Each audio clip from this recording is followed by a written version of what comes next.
Here we go. So, good morning, everybody. My name is Darren Hartley. I'm Chief Executive of TAROE Trust. For those of you that don't know me and haven't attended one of these sessions before, if this is your first one, welcome. And if it's not, welcome back. Hope you've all had a really nice summer.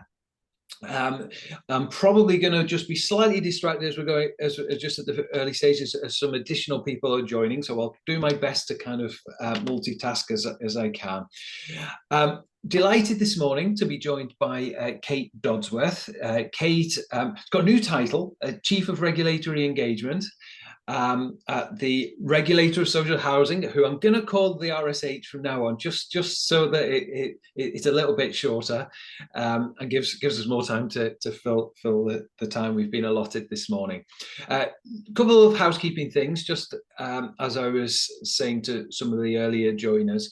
I've asked everyone to be muted. And what we'll try and do, because there's so many people who are going to be joining this morning, primarily we'll take questions through the chat, and I'll try and draw out the themes and the issues that are raised that way, just so that we get an opportunity to get through as many of the points as possible. We're recording today's session, so hopefully everybody is okay. I'm going to highlight it now. We'll be posting it on YouTube later. If you don't want to be seen, please turn off your camera, and we'll send out a link after today's session to the recording on our YouTube channel. Kate's got a presentation, and we'll also send out a link to the PowerPoint presentation as well that's used today.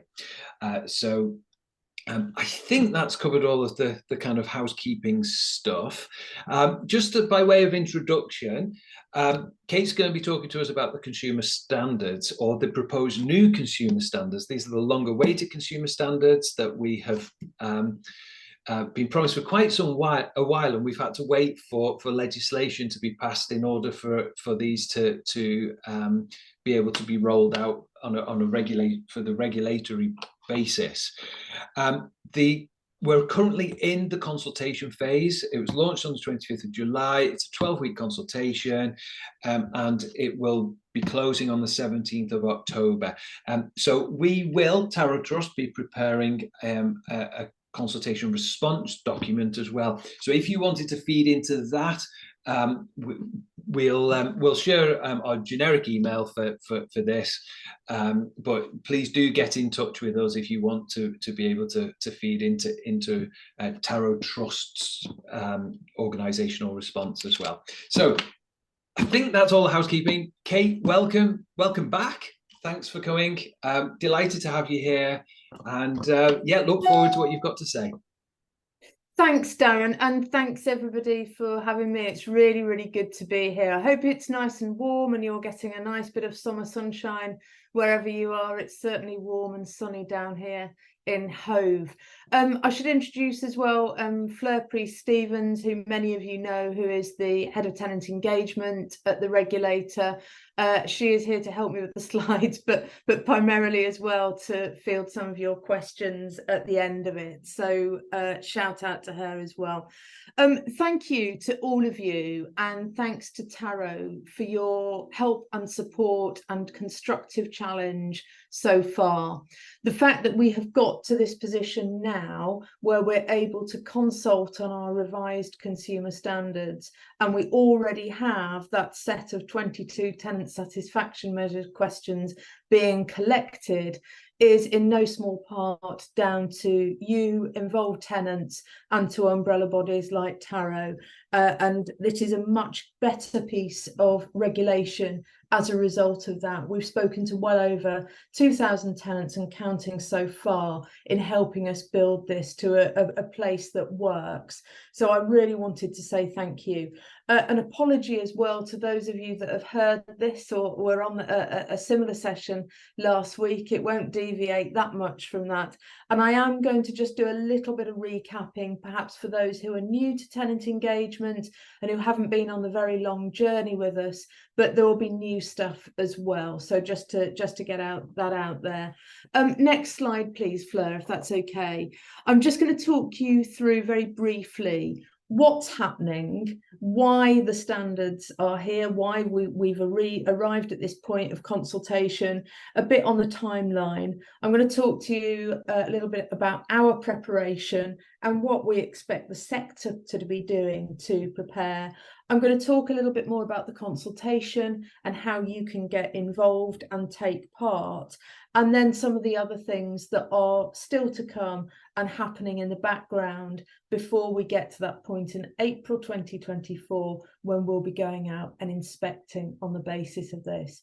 So in a nutshell, the standards consultation is about our revised set of consumer standards. We've been given new powers through the Social Housing Regulation Act that was passed about a month ago now, so that we can go out and consult on these 4 revised standards. The things that we think, and you have told us, matter to tenants, the things that have been talked about since the horrendous tragedy of Grenfell 6 years ago and throughout that time. It sets expectations for landlords in both local authorities and housing associations, and they will have to give us, the regulator, evidence of their assurance against those standards. So they're pretty important, and that's one of the reasons that we'd really like you to get involved in the consultation, for you to just have a think about whether they meet your expectations as well.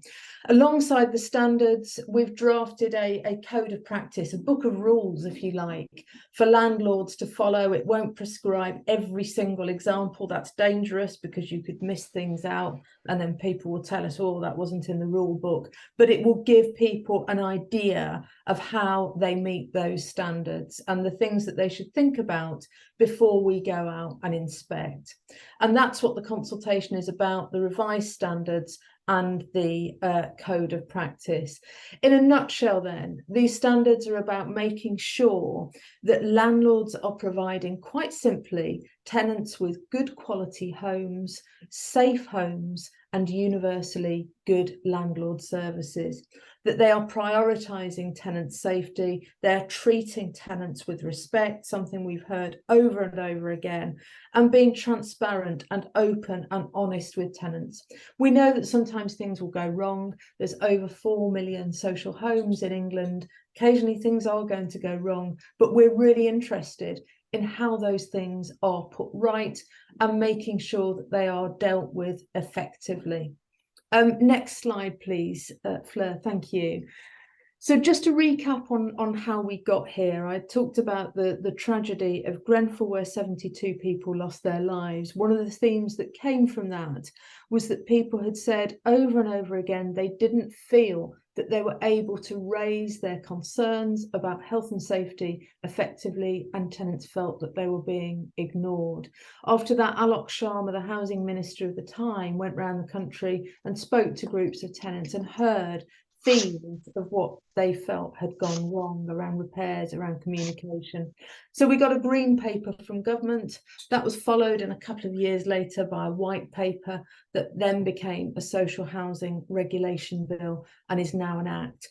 It isn't just for us that those changes cover. This is about regulation, but you'll know that already the Housing Ombudsman has sharper teeth to sort of focus on the things that are individual complaints to tenants. And the Building Safety Regulator was set up as well to focus primarily on tall buildings. So from April 2024, we will be able to go out and inspect landlords to make sure they are meeting the standards. I think this is going to drive a real important cultural shift. For those of you that are really involved in our regulation and look at our current consumer standards, you might think that not an awful lot has changed. There isn't major radical shift from our current standards to the new revised ones. The change that's happening is that serious detriment tests, that very high bar where referrals are brought to us and they will fail the test, but it's a very high bar of harm to lots of tenants or potential harm, that falls away. And we don't have to wait for problems to be brought to us. That's really important. We will go out on our programme of 4 yearly inspections of landlords with over 1,000 homes and start to kick the tyres on these things that matter. And we will expect boards of housing associations, lead members, councillors for local authorities and their top teams to have real accountability and responsibility for these consumer standards for the first time, and we will be asking for evidence against that. Next slide, please, Fleur. So in preparation for this expanded role that we will have from April next year, it's not just the consumer standards that we are revising. I mentioned before that landlords are already collecting their tenant satisfaction measures data.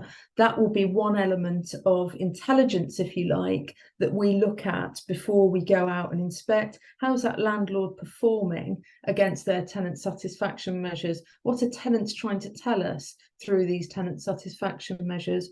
We're also developing a new approach to inspecting, to our engagement in between inspections with providers, and thinking about how we mark the homework, if you like. What's our judgment? How do we leave an organisation with a feeling that we've been in their sort of path to improvement, and what do we tell the world about what we found? These are all important things that we are working on at the moment, and we will be telling the world about that before we go out and inspect.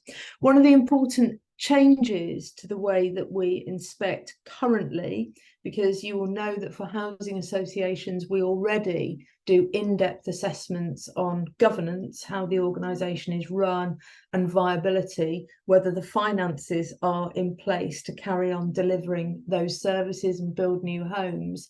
Local authorities, we won't be doing that. It'll just be consumer areas. But one of the important changes that we're making to inspections is, at the moment we talk to the board, we talk to the senior team. This time we'll want to talk to tenants as well. We're not prescribing exactly how landlords should arrange their tenant governance structures, whether it's through scrutiny or committees, but we will want to talk to a group of tenants that are involved in the organisation. We think it's important for landlords to pay heed and be influenced by those tenant structures, but also to engage with all of their tenants. That's the landlord's responsibility, but we'll want to talk to tenants when we get there to make sure that that correlates with what we're hearing. You might also have been aware that through the Social Housing Regulation Bill, we already have some powers to use, but some of those will change and increase. So the cap, for instance, comes off fines that we can use. We can go in and demand repairs within 48 hours. One thing I will say, and I think for those of you that have been involved with your organisations for some time, you might sort of understand this. We need to be a bit careful about how we chuck those powers around.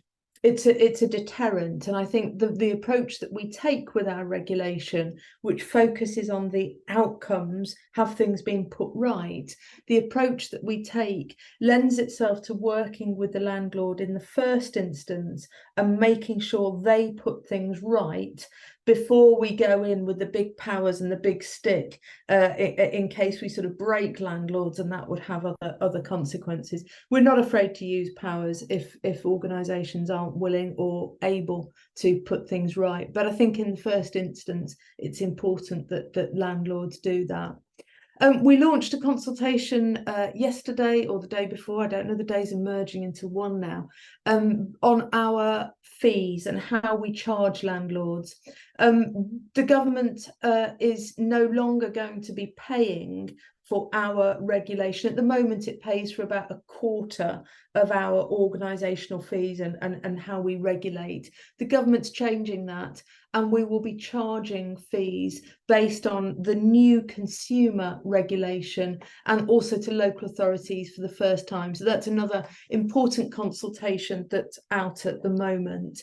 And we're refreshing our organisational structure, really importantly. We have had until Monday, we had a separate consumer department and a separate regulatory operations department. We've brought all that together now because it's two sides of the same coin. It's regulation. We've brought that together into regulatory engagement. And you might have noticed as well that we are advertising for lots of new roles at the regulator, and that's because we're expanding and growing to take on this new element. Next slide, please, Fleur. Okay, so back to the consultation, and thanks, Darren, for plugging this. On our tenant satisfaction measures consultation, we had 1,100 responses. I can remember that perfectly, and 55% of those responses were from tenants. I think that's really important. We are not the Housing Ombudsman. We regulate by organisation level. We don't exist for individual tenant complaints. So I think it's even more important that over half of our responses were from tenants, and we're really glad that tenants are engaging with this. So I would urge you to get involved. What you'll find on the website, or from the link that Darren has sent, is you'll find the draft consumer standards, which I'll run through very quickly in a moment. You'll find the draft code of practice, our book of rules, and some other documents that are associated with it. Importantly, there's a plain English summary there. And for anybody who is supporting tenants with learning disability, we have a particular easy read summary so that can support any responses from people with learning disability too. We think it's really important that as many people can access the consultation as possible. So the consumer standards, let's go on to those, Fleur. Essentially, we will be proposing 4 new consumer standards. 1, the safety and quality standard. Secondly, transparency, influence and accountability standard. 3rd, neighbourhood and community, and 4thly, tenancy. Now, amongst those standards, you will find, and on this slide deck, when this comes out, there is further detail in the appendix that I'm not going to go through, but you can see how every standard covers the potentially individual areas that tenants have raised with us that are important, and demonstrates how we're going to get our assurance from landlords against them. And I think that's really important to set out. A couple of things that are new against the previous consumer standards. There is much more about the sort of quality of homes. You'll have heard us talk about the importance of landlords having really up-to-date and comprehensive stock condition data. That was really important when we sent out for information around damp and mould, for instance, that landlords really understand the quality of homes that people are living in. The other area that you will be able to see that we're trying to draw out is that boards and lead members and top teams in local authorities really understand the differences in satisfaction among different tenant groups. I think one of the themes that has come out in some of the really poor examples we've seen over the last few years is particular groups of tenants having difficulty raising issues with their landlords. That might be because the first language isn't English, because of some vulnerability or literacy issues, or whatever accessibility issues the landlord needs to understand so that it can meet needs and maybe triage cases differently. I think that's really important. So we want boards to be very, very responsible for this and really understand if there's any differences in satisfaction or if there's any themes coming through complaints. They need to be on top of this, and they need to give us evidence of where they are going in terms of making improvements. And that's important for housing associations and landlords alike. We want these issues that matter to tenants being discussed at the very highest levels so that evidence can be given to us. Next slide, please, Fleur. Thank you. And as I said before on the code of practice, this is really like the rules of the game. It will make really clear some of our requirements. It won't go through every single example. It won't prescribe how landlords must comply with the standards. The way we regulate, as I said before, is very much around the outcomes. We don't do a paint by numbers. There's a couple of reasons for that. I think number one, you get more robust and mature organisations by people having to find their own solutions and then telling us, giving us the evidence that things have been put right. It's a really diverse housing sector. As I said before, over 4 million homes, socially rented homes in England, and that can be through street corner specialists, large national organisations, all sorts of local authority. It's really important. One size doesn't fit all. Landlords must come up with their own solutions without us telling them exactly how to do it. And I think that potentially breeds better results and a better cultural shift. But it will help providers understand what we're looking for when we're seeking assurance and deliver some really key messages to the sector. Some of the things that I said before around the importance of up-to-date data around the condition of homes and the issues for tenants that are living behind the doors. Next slide, please, Fleur. So, as I said before, how to take part.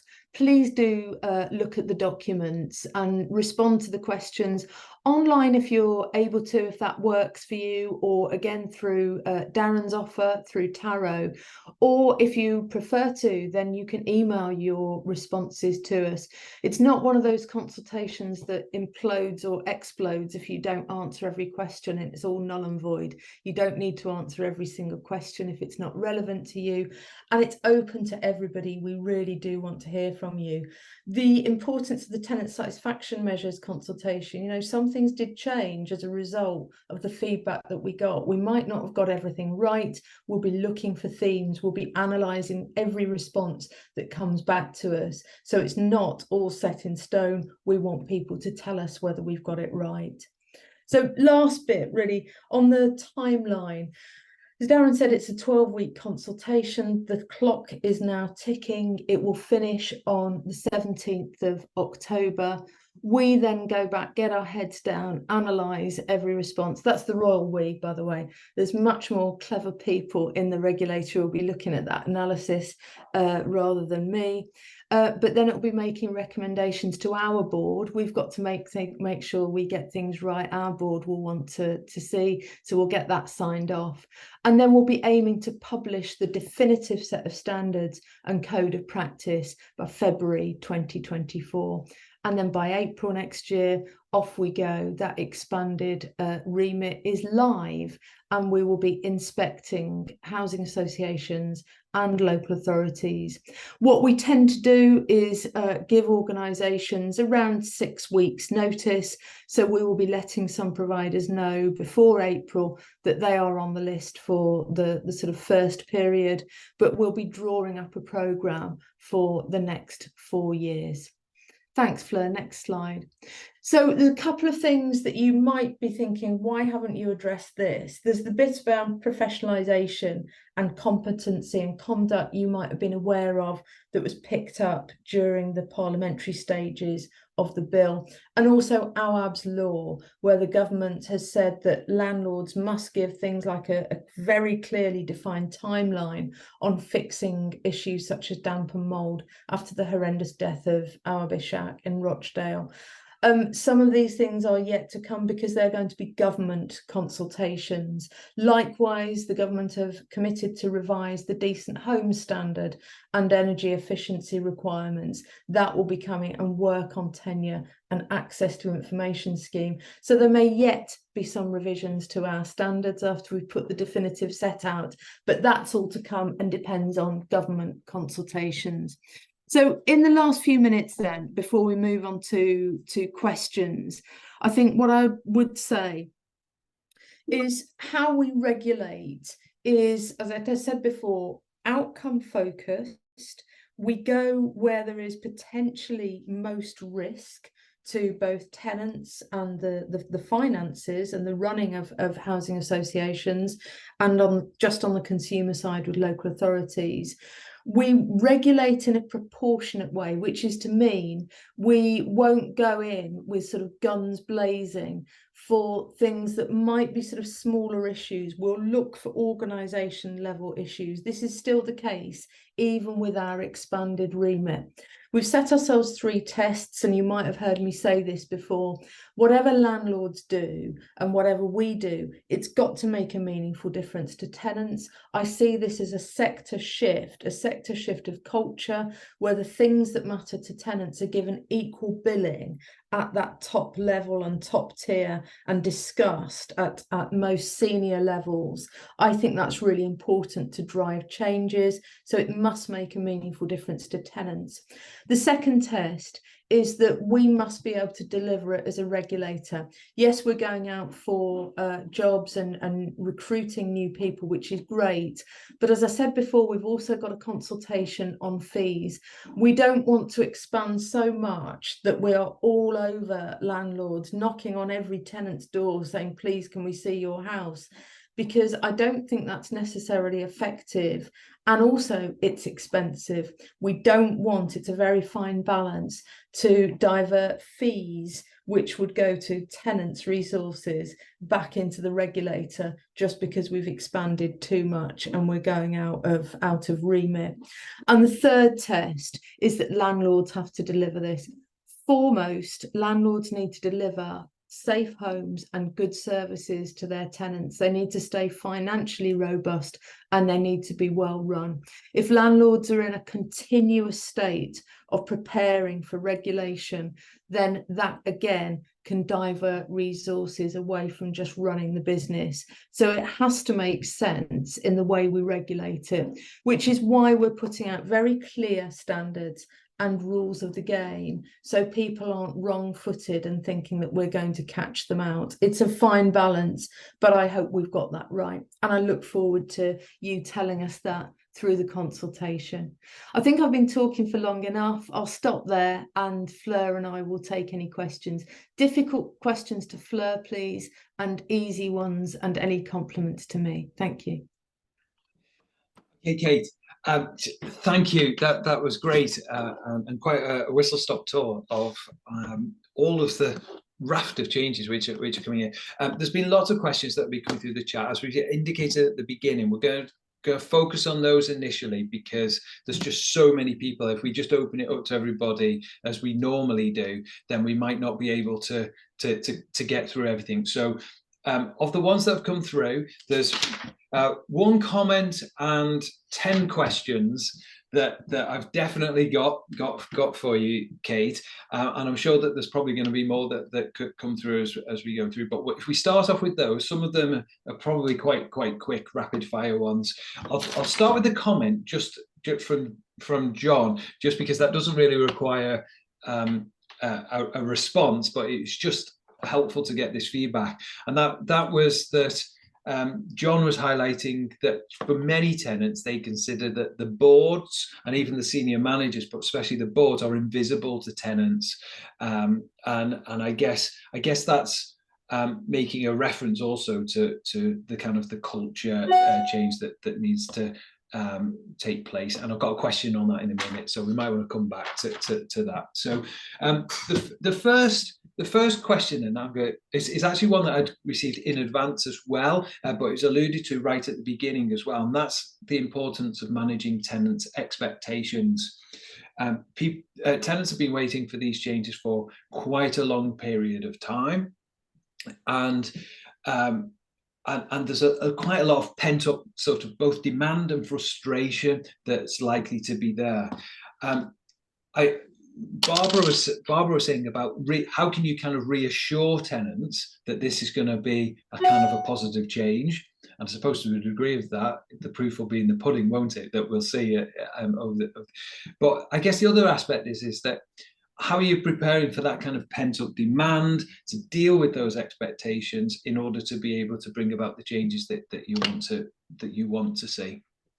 That's a brilliant question, and we think about this an awful lot, both waking hours and what should be sleeping hours, I can tell you. But I think that it's really important to manage expectations on this.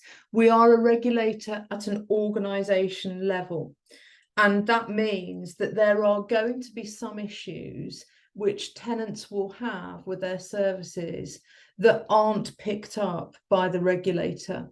And it's potentially, you know, whilst these things can be really, really irritating through to distressing, it doesn't necessarily mean that that will mean that the sort of landlord is in terrible trouble with the regulator. And I'm afraid that is sometimes how it goes with regulation. But that said, I think we've been talking about this now for some time, preparing the sector for this. And I expect that the very issue of boards and lead members, councillors, having to focus on these areas where maybe in some cases they haven't had equal billing with other areas will drive that culture of change. There's another area of managing expectations that we need to do as well.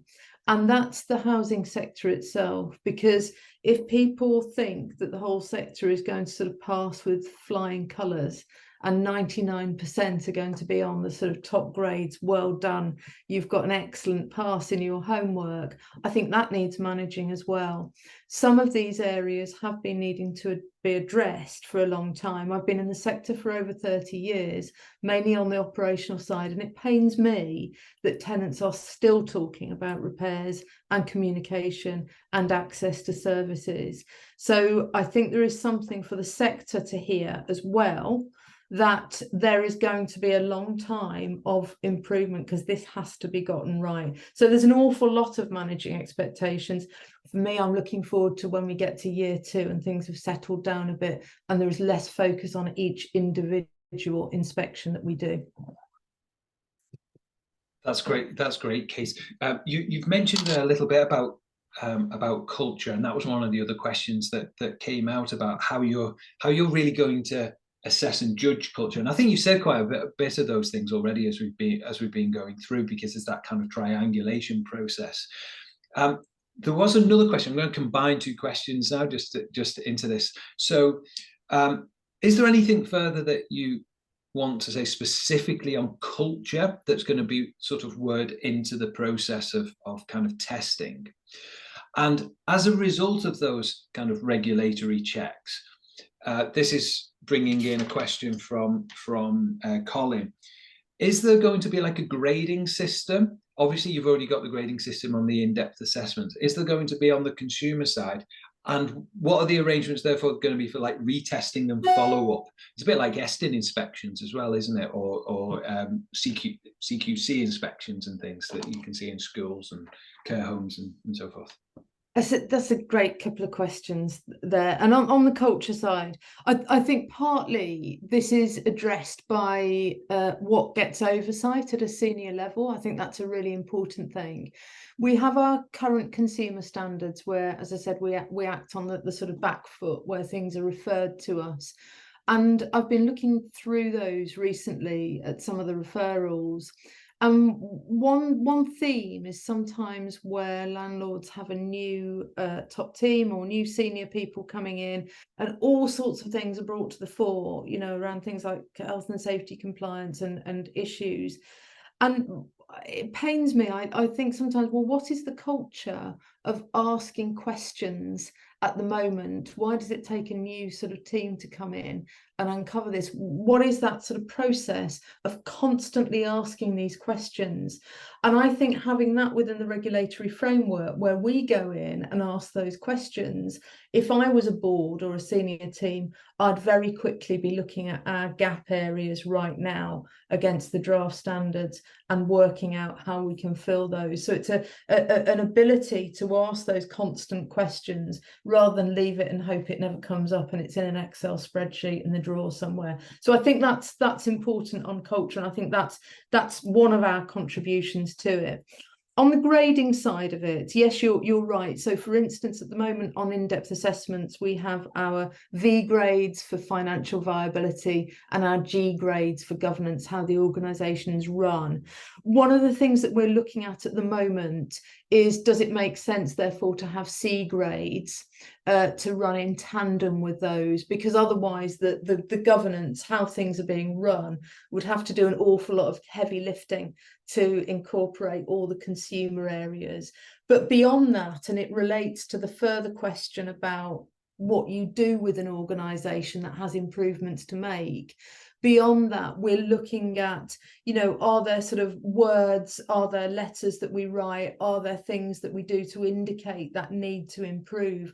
And what we do currently on our in-depth assessments, where landlords are sort of deemed to have a few problems that they need to put right, we will sort of sit with them with a strategy to engage with them. That sounds nice. I would imagine that's quite painful for a landlord, us sitting with them for a long time. But the primary aim is that they put those things right and get out of those sort of issues as quickly as possible. So it's highly likely that we would do something similar on the consumer side. So I think the point to labour there is, when we've been and done an inspection and there's some gradings, there's a lot more to it than that, and there's a lot more beneath the surface, if you like, for us to work with those providers to make sure that they put things right quickly. Great. I think might be a case of watch this space then in relation to the gradings, because it looks like if that's highly likely, that sounds like a positive development as well, I must admit, and increases in sort of transparency in terms of the process and comparability for tenants to also get some, which links into, so I'm kind of trying to order this in a sequential way in the questions, so forgive me if this can. So, like, we've talked a bit about culture, we talked about the kind of visibility of the board and the top team. As part of your sort of methodology for visiting, and I know that this is still developing and you've got your pilots that are ongoing, but do you plan, and this is a question from Deb again, in addition to culture, do you plan to also be speaking with frontline officers? Because of course there might be a difference between what the frontline officers are saying and what the senior staff are saying within an organisation. Yeah, just very quickly, you mentioned the pilots and I didn't, just so that people are aware. We've just done a sort of first wave and now completing a second wave of pilots with both local authorities and housing associations. We'll be doing a third wave towards the end of this year, just with local authorities, and that represents the fact that we don't do in-depth assessments with local authorities at the moment, so we want to build a bit more capacity there as well. So in terms of your question about frontline staff, that's a good one, and it comes back to our remit of being a regulator of the organisation. You know, there comes a point where the assurance that a board is giving us and a senior team is giving us has to be solid, and we want solid evidence that is working. I think if we then sort of go and second guess, well, that's not right, let's go further down the organisation and ask those questions, I think that takes us into a different space. But think about the means of intelligence that we have so that we can tell if things look right to us. Number one, we've got the tenant satisfaction measures, which is the most effective way of as many tenants as possible talking to us, quite frankly. We've then got, if there's any serious issues that the Housing Ombudsman has shared with us as we go in, there's our own intelligence about organisations that we're working with on a regular basis. There's the tenants that we talk to now as a new part of this inspection. But before we even get there, we also send out for a whole range of documents where we start to build a picture.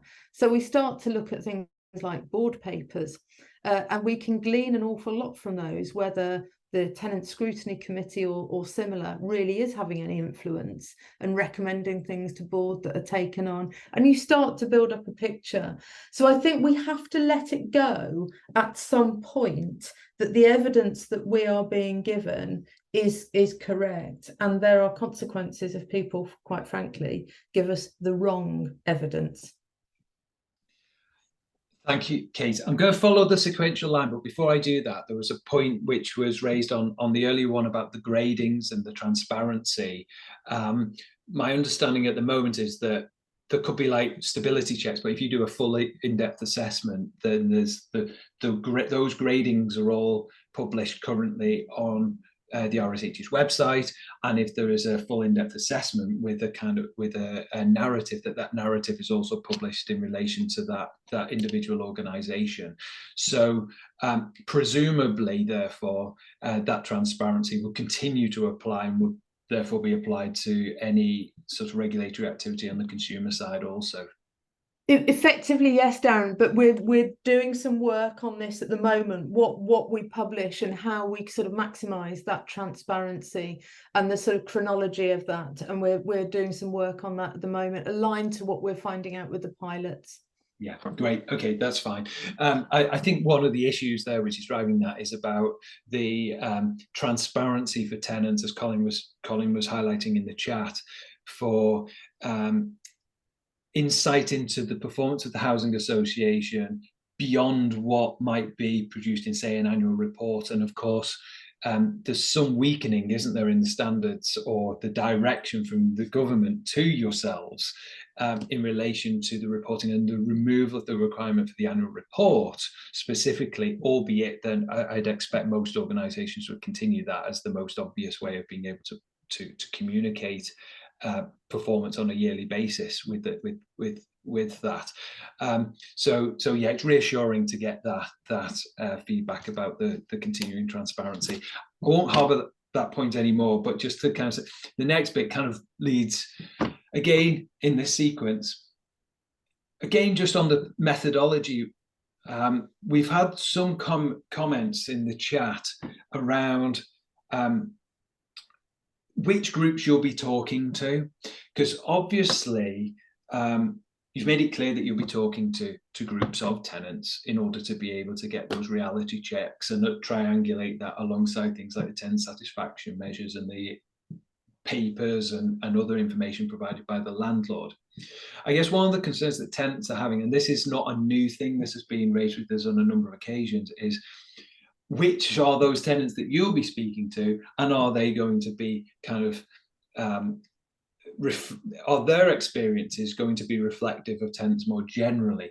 Because of course there could be the potential for cherry picking certain tenants, that these are our tenants that have been prepared and to kind of respond to certain questions, and there might be other significant groups of tenants that have a different experience, maybe a negative experience. So one of the points that's been made in the chat is around like certain scrutiny groups. One of those, like a scrutiny group, is effectively a landlord set up and managed group. That's different than an independent tenant group. And I know that within the draft consultation, you've said that landlords should be speaking to a broad range of tenants, and that's quite clear within the expectations. So are you, in your methodology, going to be look to speak to a large range of tenants? What sort of safeguards will you have in the methodology to make sure that you avoid that kind of cherry picking process? Yeah, that's great. I'm going to hand over to the expert that has most recent experience of this, Fleur. Thank you. I think we're going to hear from a large group of tenants via the tenant satisfaction measures. So the tenant satisfaction measures are a huge survey, standardized questions, honest feedback, completely anonymous, asking questions like, does your landlord treat you with fairness and respect? And we are going to take those TSMs there for every tenant. They are going to give us an honest opinion of tenants' perception of that provider. So that's our large pool. We've also got our inquiries team who are ready and waiting and spend all day answering the phone, answering emails, reading and responding to letters. Any tenant can get in touch with us via that team, tell us any concerns, feedback about their provider. We log it, we read it, it goes on our file. So all tenants can contact us. We're getting the TSM data as well. When we come on site and do an inspection, we will be observing the tenant scrutiny function. So we'll be checking how that accountability, influence and transparency is being delivered for tenants. And we'll be speaking to those engaged tenants. And I think it's a fair point that in some organisations, those engaged tenants may not be able to give a completely reflective perspective of all tenants in an organisation. You know, we've got huge landlords. There's no possible way that a tenant scrutiny panel can provide feedback based on the experience of literally thousands of people with lots of different circumstances and their own experiences. We'll be looking for things like, how is performance reporting provided to the tenant scrutiny function so that they can understand the perspective of tenants? We'll be looking at how is tenant voice provided to boards so that boards get a good perspective on tenant experience. I think it's a really interesting comment earlier that boards are invisible to tenants. And to some degree, in some organisations, I think tenants are invisible to boards. So that's got to change as well. That's part of the culture shift that we're anticipating. So I think overall, our approach, thinking about Kate's comments about it's got to be proportionate, it can't be overly burdensome. We can't be on site for 10 days, you know, trying to engage with potentially, you know, 4 million households in the social housing sector. Importantly, where we've got concerns, where we're doing our review of the documents, where we're looking at performance information, where we have concerns, we will be speaking to tenants in those situations. And it won't be just the standard engaged tenants, it'll be tenants receiving the service. We, you know, if we're concerned and if the landlord can't account for it, we will reach out and speak to tenants affected by that. That's so. I remember. I think that gives a lot of information. Absolutely. What I was going to say is, I remember the old housing inspectorate when the audit commission did their inspections, and one of the things that was required to be done as part of that process was they would give some advance notification to the landlord that they would be coming to undertake an inspection, but then there would be a requirement on the landlord to publish details of this to their tenants. And normally, I think the way it worked is that they would like set up an email inbox or something to that effect. But there was an option then for tenants to contact that in advance, so that there was a direct line to the, well, in that sense, the audit commission, but the housing inspectorate, which was kind of independent to the landlord. Will there be something similar to that? I think that's a good point, and I think it's something we may well explore in our pilots. The thing to remember is our inquiries team is always open, so at any point, any tenant can get in touch with us. And it comes down to, will we prescribe that providers must inform their tenants of when we're on site? And I think we can look at that in the pilots. I think that would make sense. The difficulty would be, are we going to check every time, and how much resource that would take? But I think it's really important that we hear from tenants, and as a regulator, we're on board with that through our inquiries team and the TSMs. Is it okay if I just bring in a few other questions which are kind of directly related to that? So it might just be helpful. The first one, there's been some comments on picking up like particular like subgroups within a sense, like if there is it, so where Deb's highlight, if there's a particular issue within like an area, or particular ethnicity related issues, or will you be doing any kind of like I guess overlay on the results of the tenants' feedback to see, are there any kind of like specific pockets which might not be reflected generally, but which are problematic for maybe specific communities or groups?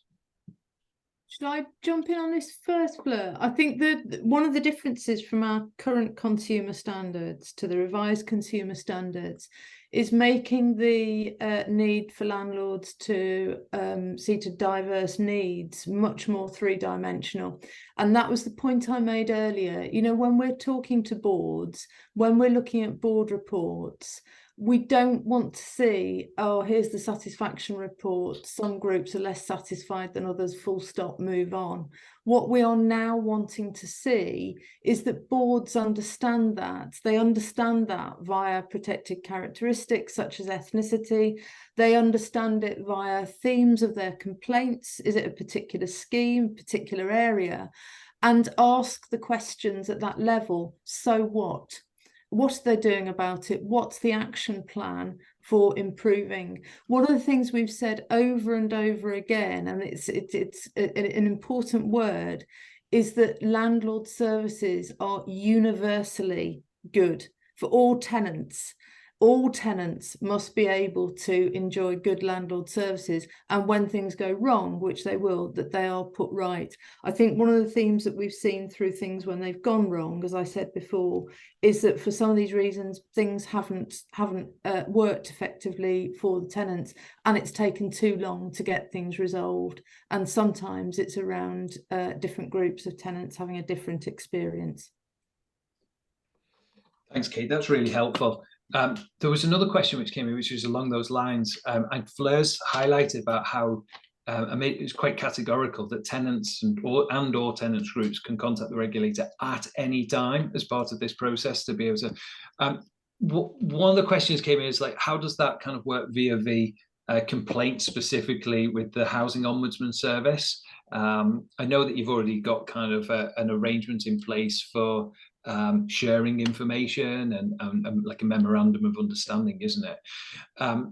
And obviously you're not looking to replace individual complaint issues, which is the Housing Ombudsman's clear remit and role to deal with that. But obviously there could be systemic issues which the Ombudsman then shares with the regulator. But likewise, therefore, is that going to work the other way? So there could be like people who contact yourself that it might be the Ombudsman's role a better place to deal with that, or secondly, that there are kind of systemic issues that they're considering, and that might trigger some regulatory interventions, presumably.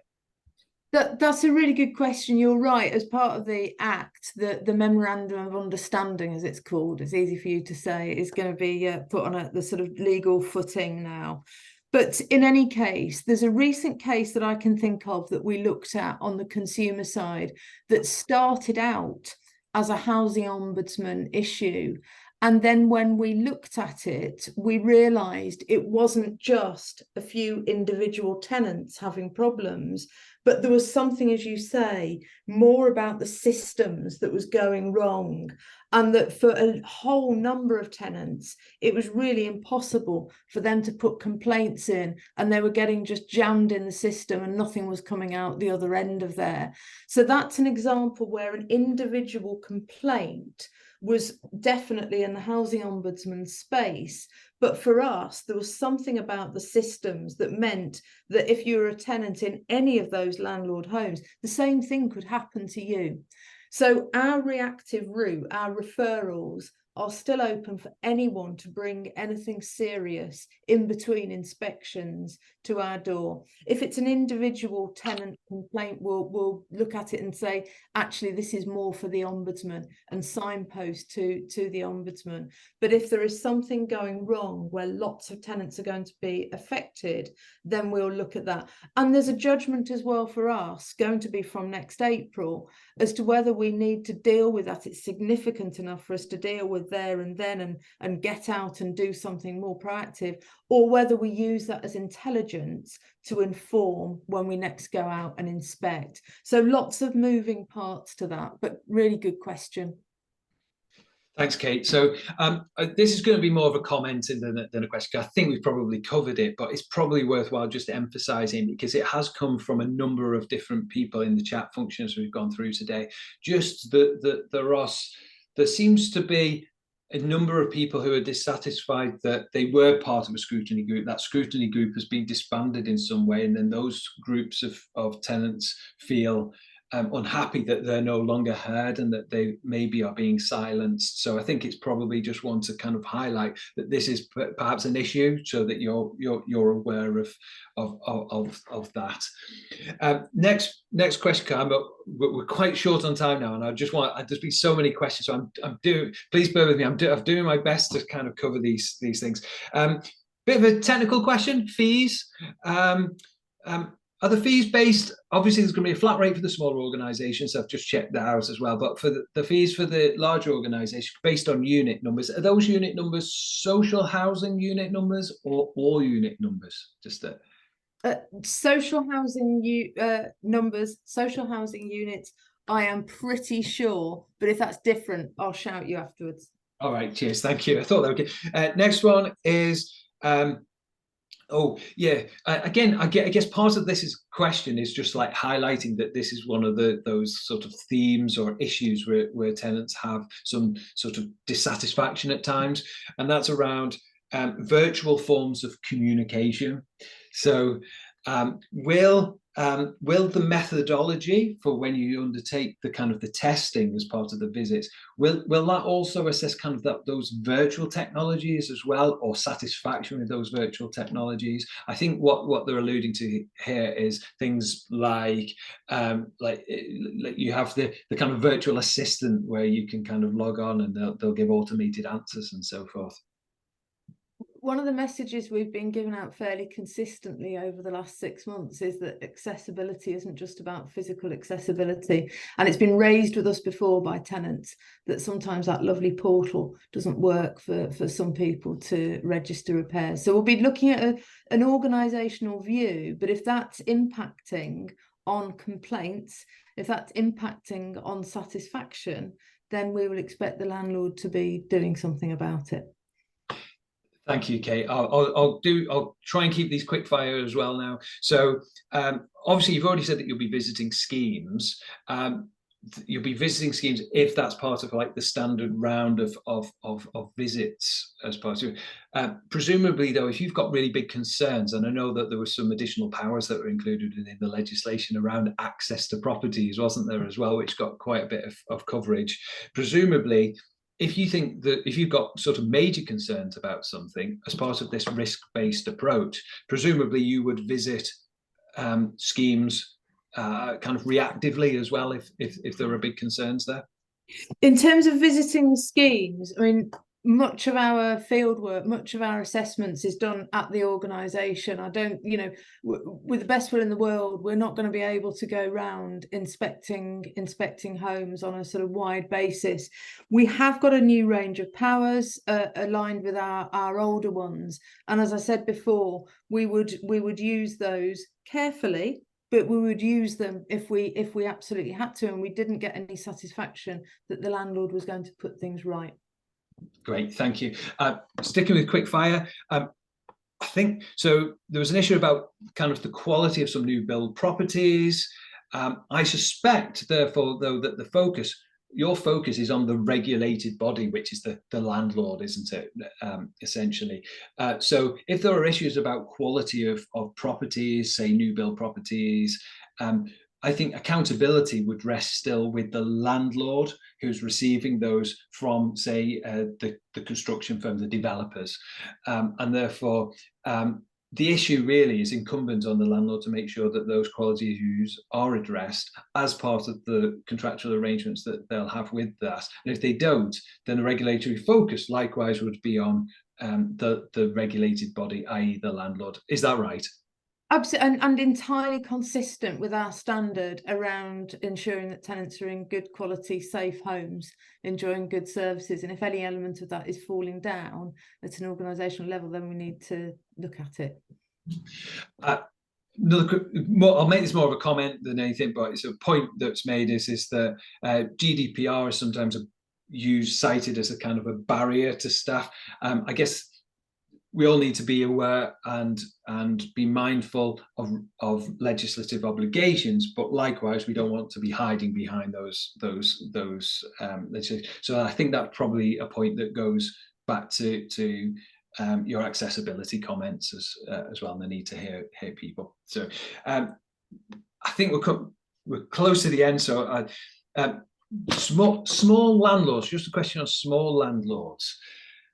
This come up quite a bit. I think that the intended approach is that you won't be routinely visiting and undertaking inspection visits or consumer-related inspection visits of landlords that have less than 1,000 properties and are therefore considered to be smaller landlords. I guess there's the risk, therefore, if you're a tenant of a smaller landlord, that the regulator's not going to come. But there could be major issues and concerns. Is there any flexibility within that approach in order to be able to accommodate that? Let me be really clear on this. Every single landlord that provides social homes that is registered with us must meet our standards. So this is not a let-off for smaller landlords. The fact that we are based around risk means that we will go out and do the proactive field work with the ones with 1,000 homes. However, that route for people to refer things to us is still open, and we expect those landlords to refer something to us themselves if something goes wrong, and tenants as well, of course, can refer this, but that route is still open, and we would never shut the door tightly on being able to go out reactively and do something if something was brought to our door, very much like it is now in terms of smaller landlords. But the point to take away from this is every single social landlord that is registered with us must meet our standards. Brilliant. Very clear position. And presumably, just to point back on the again, quick one, a point on the publishing of reports. Presumably, that would be whether it's good or bad. I think the point there is obviously the bad points, but good or bad that you would be highlighting. In fact, there's a duty for us through the new Act to publish. Yes. That's clear, isn't it? I think we're probably going to come to an end of the session. I've not been able to get through everybody's questions, but hopefully we have got through, I guess, almost all. And there's some comments which have suggested that we've addressed the questions that people have raised. So thanks for your patience, and also for responding to so many questions which have been raised as part of today's session. It's been really great to have you. Very pleased that we've been able to cover so much ground today as well. Thank you to everybody who has joined today's session. I hope I've done justice to all of the questions, but I realise that this is a really big area, and it might be that we need to ask you back at some point, Kate and Fleur, to talk about your experiences in the implementation, to see how it's going. Yes, definitely. That's great. Great. Okay. Thanks, Carol. And so I think it's just a kind of collective hands together to thank Kate and Fleur for coming along today, and thanks everybody else for joining. It's been great to have you. It's been great to host you. It's been a really good session, and yeah, thanks very much, everybody. Thank you, everyone. Thanks, Darren. Thank you all. Bye.